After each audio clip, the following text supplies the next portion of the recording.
मेरे प्यारे बच्चों, स्वागत करता हूँ आप सबका हमारे YouTube प्लेटफॉर्म अल्फा एक्सेलेंस पे।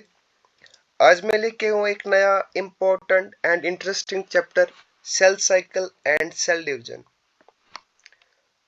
मैंने बहुत ही अच्छे तरीके से और सिंपल तरीके से इस चैप्टर को रिप्रेजेंट करने की कोशिश की है। आप सबसे रिक्वेस्ट है, प्लीज मेरे साथ एंड के लेक्चर्स तक बने रहे ताकि आपका हर कोई point of view cell cycle and cell division के रिलेटेड क्लियर हो जाए, तो कोई भी कंफ्यूजन नहीं रहेगा, बिल्कुल आसानी के साथ पढ़ेंगे। तो स्टार्ट करते हैं विद सेल साइकिल। सबसे पहले आपको डिवीजन पता है, cell division simply refers to the splitting of the cell. ठीक है, ये हम कह सकते हैं पेरेंट सेल का डिवाइड करना into the two daughter cells. तो डायरेक्टली आते हैं with cell cycle. Cell cycle का मतलब होता है सिंपली साइक्लिक प्रोसेस जो कि होती है सेल में, और उसमें क्या होता है, during which cell grows and then divides. इसको हम इस तरीके से भी समझ सकते हैं, it is actually regarded as a sequence of events by means of which a cell duplicates its genome. उसके बाद क्या करते हैं, कुछ अदर कंपोनेंट्स की या कंस्टिट्यूएंट्स की सिंथेसिस करती है, और इवेंचुअली क्या करती है, सेल डिवाइड करती है इन टू डॉटर सेल्स। उसके बाद एक इंपॉर्टेंट टर्म आती है जनरेशन टाइम। जनरेशन टाइम का सिंपली मतलब होता है total time taken by the cell to complete one cell cycle. और ये जो सेल साइकिल जो होता है, हम कह सकते हैं जनरेशन टाइम जो होता है, it varies cell to cell. For example अगर हम बात करें बैक्टीरिया के बारे में, बात करें बैक्टीरियल सेल का जो जनरेशन टाइम होता है, साइकिलिक टाइम जो होता है, वो होता है 20 मिनट्स। उसके बाद यीस्ट की जो सेल होती है उसमें होता है 90 मिनट्स का generation time. And human cell का जो जनरेशन टाइम होता है वो होता है 24 आवर्स। यहाँ पे 24 मिनट्स हो गया, 24 आवर्स है। ठीक है, so it consists of the two phases. Cell cycle broadly consists of the two phases, interphase and mitotic phase. What is interphase? या जिसको हम I phase भी कहते हैं, it is the resting phase और non-dividing phase of the cell. तो यहाँ पे क्या होता है, एक्चुअल में सेल यहाँ पे प्रेपरेशन करती है अपने आप की ताकि वो डिवाइड करे।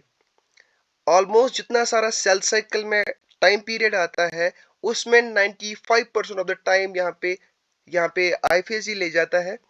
एंड इसके अपने 3 सब फेजेस आते हैं, जैसे कि G1 फेज हो गया, S फेज हो गया एंड G2 फेज हो गया। First if we talk about the G1 phase सबसे लॉन्गेस्ट फेज होता है आई फेज का, और यहाँ पे सिंथेसिस होती है, आरएनए की सिंथेसिस यहाँ पे होती है, प्रोटीन्स की सिंथेसिस होती है, एंजाइम्स की सिंथेसिस होती है, और डुप्लीकेशन होती है most of the cell organelles. यहाँ पे हमेशा रहती है 2N2C कंडीशन। 2N2C कंडीशन का मतलब क्या होता है, यानी कि यहाँ पे एन कंडीशन आप मान लीजिएगा क्रोमोसोम कंडीशन, एंड सी मानिएगा डीएनए कंटेंट। फॉर एग्जांपल अगर यहाँ पे डीएनए कंटेंट 2N कंटेंट में है, क्रोमोसोम 2N कंटेंट में है, वो उसी नंबर में रहेगा, 2N नंबर में है।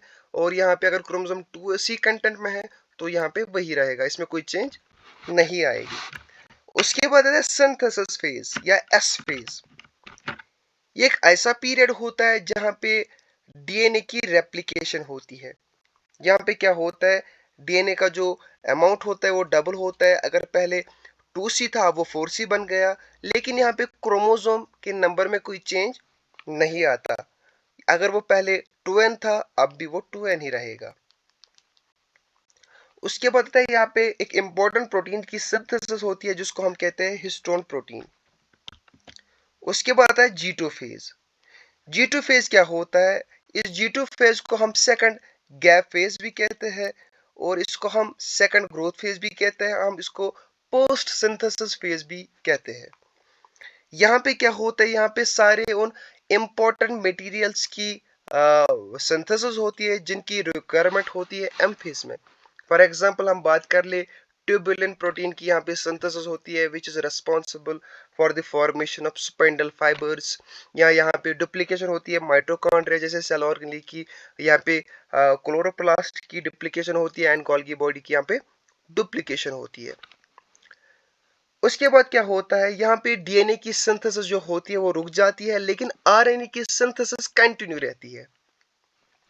वो क्यों कंटिन्यू रहती है? क्योंकि उसकी रिक्वायरमेंट होती है नेक्स्ट वाले फेज में। उसके बाद यहाँ पे मैंने एक फेज मेंशन किया है जिसको हम कहते हैं G not phase. G not phase एक ऐसा फेज होता है सेल साइकिल में जहां पे सेल मेटाबॉलिकली एक्टिव होती है, लेकिन वो अपने आप को सेल साइकिल से निकालती है, डिवाइड करने से निकालती है। मेन चीज क्या होता है इसका, इसको नंबर सेल्स का मेंटेन करना होता है ऑर्गेनिज्म में, या हम ऐसे कह सकते हैं जो अनकंट्रोल्ड ग्रोथ हो सकती है सेल्स में, इसको वो प्रिवेंट करना है। उसके बाद आता है एम फेज। मैं थोड़ा ओवरव्यू आपको दे रहा हूँ इस चैप्टर का।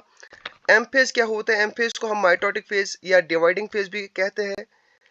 यहाँ पे एक्चुअल डिवीजन इनिशिएट होता है and it occurs into the two steps karyokinesis and cytokinesis.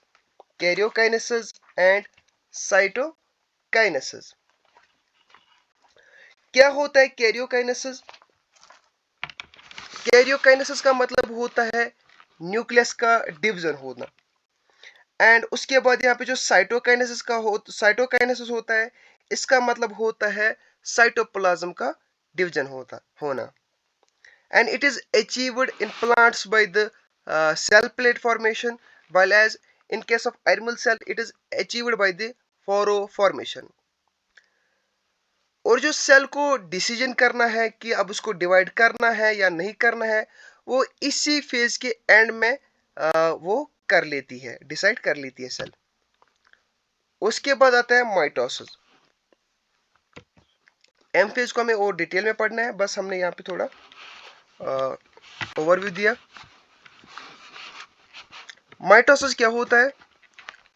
Mitosis होता है simply it is a process in which parent cell divides into the two identical cells. Parent cell जो होती है divide करती है और एक नई सेल बनाती है जिसको हम कहते हैं डॉटर सेल। लेकिन यहाँ पे क्या होता है, यहाँ पे इक्वेशनल डिवीजन होता है। इक्वेशनल डिवीजन मतलब क्या है? यानी कि यहाँ पे जो कंटेंट रहता है डीएनए का, क्रोमोसोम्स का, वो सेम रहता है। इस तरीके से आप एग्जांपल याद रखिए, पेरेंट सेल जो है ये 2n 2c कंडीशन में है, डॉटर सेल भी 2n 2c कंडीशन में है। क्या मतलब है इसका? इसमें जो डीएनए कंटेंट क्रोमोसोम नंबर था पेरेंट सेल में वही रहेगा, डॉटर सेल में 2n and the 2c condition, उतना डीएनए कंटेंट उतने ही क्रोमोसोम नंबर। उसके बाद अगर हम इसके डिस्कवरी के बारे में बात करें, ये जो हमारा माइटोसिस है इसको डिस्कवर किया गया था प्लांट्स में बाय द स्ट्रासबर्गर। एक साइंटिस्ट थे जिनका नाम था स्ट्रासबर्गर। एनिमल्स में इसकी डिस्कवरी की गई थी by the Boveri and the Flemming, and ये जो टर्म है mitosis it was given by the Flemming. ये ऑकर कैसे होती है? एनिमल्स में जो होती है ये होती है इन द सोमैटिक सेल, या जिसको हम बॉडी सेल्स भी कहते हैं, और प्लांट्स में ये होती है इन द वेजिटेटिव सेल्स, जिन जैसे कि रूट सेल्स में, स्टेम सेल्स में एंड द लीव सेल्स में। ओके, इसमें क्या क्या आता है? माइटोसिस में इसमें आता है हमारा कैरियोकाइनेसिस, साइटोकाइनेसिस आता है, and karyokinesis actually occurs in the prophase, metaphase, anaphase and telophase. ये हम पढ़ेंगे अपने नेक्स्ट लेक्चर में।